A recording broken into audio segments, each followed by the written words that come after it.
আজ ছিল মহাশিবরাত্রি, তাই জন্য শাড়ি পরে এসেছিলাম পুজো দিতে। হ্যালো এভরিওয়ান, তোমরা সবাই জানো তো শিবরাত্রি দুমতে পড়েছে আর আজ ছিল ফ্রাইডে রাত্রির 10টা থেকে মহা চতুর্দশী লাগছিল। আর সারাদিন নির্জলা উপোস থেকে আমি তো খুবই ক্লান্ত হয়ে গেছিলাম।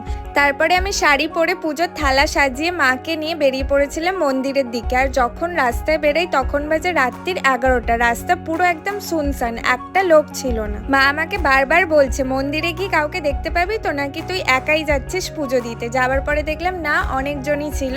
তারপর সবাই মিলে একসাথে শিবের মাথায় জল ঢেলে শিবের মাথা ঠান্ডা করে নিয়েছে, কিন্তু আমার তো পেটের মধ্যে ছুঁচো ইঁদুর সব একসাথে দৌড়চ্ছে। আর তোমরা কে কে শিবরাত্রি করেছো আমাকে কমেন্ট বক্সে জানিও কিন্তু। আর আমাকে শাড়ি পরে কেমন লাগছে জানাতে ভুলবে না। এবার বাড়ি এসে যখন চরণামৃত্যুটা মুখে দিলাম, উফ, মনে হচ্ছে যেন শত শান্তি একসাথে পেলাম। তারপরে সাবু মেখেছিলাম খাবো বলে। আর ভিডিওটা ভালো লাগলে do follow and subscribe more. By.